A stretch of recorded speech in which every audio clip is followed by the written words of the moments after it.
Assalamualaikum warahmatullahi wabarakatuh. Perkenalkan, nama saya Ramadan Reza. Saya dari kampus Universitas Manja Sakti Bekasi. Di sini saya akan menjelaskan materi pembelajaran mata kuliah manajemen berbasis sekolah, yaitu tentang karakteristik manajemen berbasis sekolah. Oke, langsung saja. Yang pertama itu ada dalam menguraikan karakteristik MBS, pendekatan sistem yaitu input, proses, dan output digunakan untuk memandunya.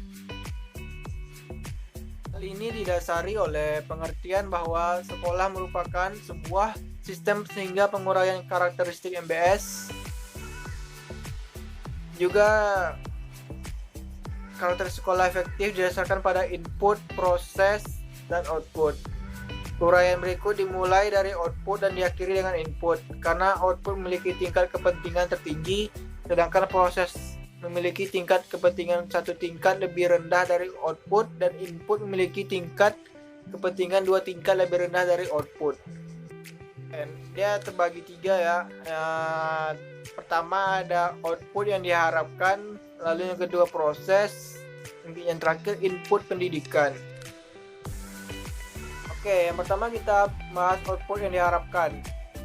Sekolah memiliki output yang diharapkan. Output sekolah adalah prestasi sekolah yang dihasilkan melalui proses pembelajaran dan manajemen di sekolah. Pada umumnya, output dapat diklasifikasikan menjadi dua, yaitu output berupa prestasi akademik dan output yang berupa prestasi non-akademik. Output prestasi akademik itu misalnya lomba karya ilmiah remaja, lomba bahasa Inggris, matematika, fisika, yang lainnya seperti itu. Cara berpikir kritis, kreatif, nalar, rasional, induktif, dan ilmiah. Lalu output non-akademik misalnya akhlak atau budi pekerti dan perilaku sosial yang baik seperti bebas narkoba, kejujuran, kerjasama yang baik, rasa kasih sayang yang tinggi terhadap sesama, solidaritas yang tinggi, dan kepramukaan saja. Oke, lanjut yang kedua, yang tadi proses. Proses ini terbagi dia. Jadi yang pertama itu ada proses belajar mengajar dengan efektivitas yang tinggi. Yang kedua, kepemimpinan sekolah yang kuat. Yang ketiga, lingkungan sekolah yang aman dan tertib. Lalu pengelolaan tenaga pendidikan yang efektif. Sekolah memiliki budaya mutu, dan yang terakhir, sekolah memiliki teamwork yang kompak, cerdas, dan dinamis.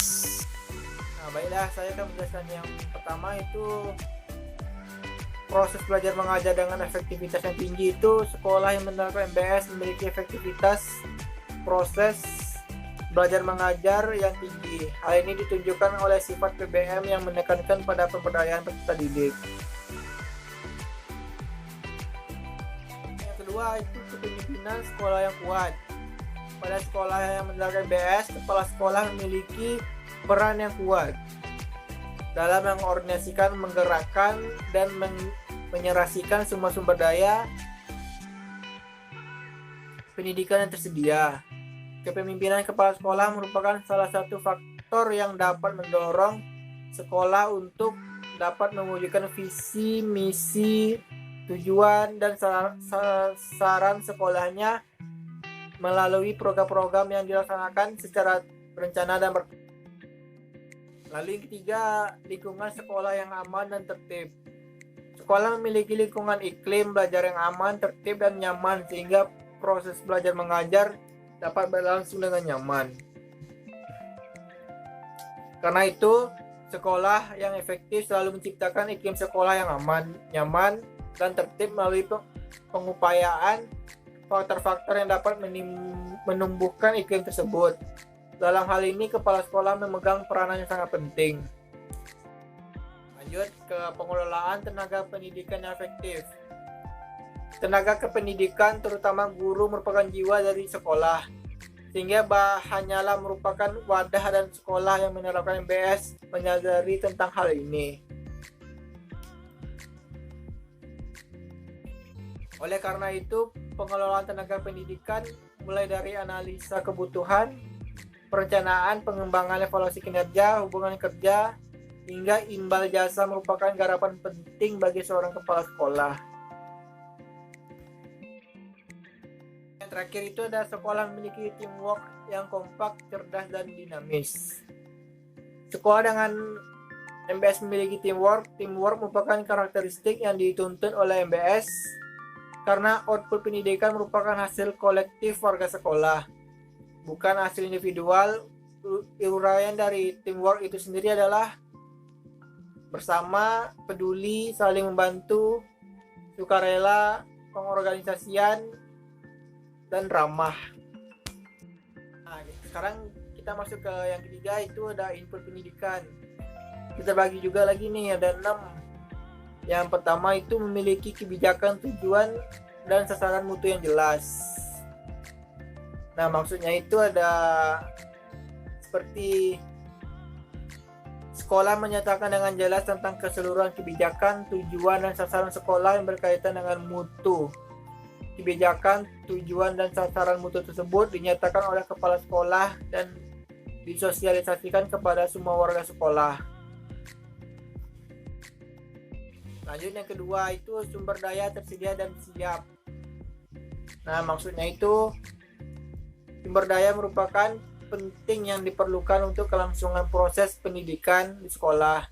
Tanpa sumber daya yang memadai, proses pendidikan di sekolah tidak akan berlangsung secara memadai dan pada akhirnya sasaran sekolah tidak akan tercapai.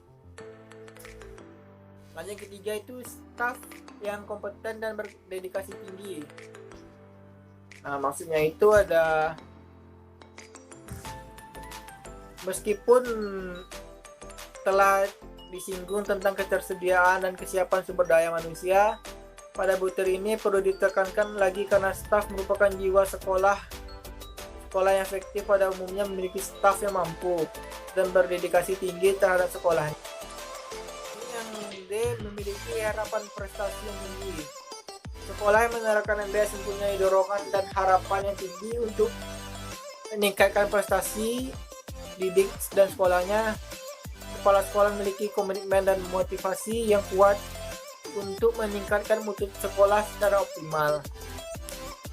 Lalu fokus pada pelanggan. Itu artinya terutama siswa harus menjadi fokus dari semua kegiatan sekolah. Artinya, semua input dan proses yang dikerahkan di sekolah, tujuan utamanya adalah meningkatkan mutu dan kepuasan peserta didik. Konsekuensi logis dari semua hal tersebut adalah penyiapan input dan proses belajar mengajar harus benar-benar menunjukkan sosok utuh mutu dan kepuasan yang diharapkan dari siswa. Ini ada karakteristik manajemen bersekolah yang menurut ada seorang ahli, yaitu Syaiful Sagala pada tahun 2011, yaitu yang pertama kemandirian yang menggambarkan otonomi manajemen sekolah yang efektif dan layanan belajar yang bermutu. Lalu yang kedua kemitraan, memanfaatkan potensi pemangku kepentingan sekolah atau pemberdayaan potensi sekolah dan masyarakat. Lalu yang ketiga partisipasi, kepemimpinan sekolah yang lugas, visioner, antisipatif, dan berjiwa entrepreneurship mengikut sertakan potensi sumber daya sekolah.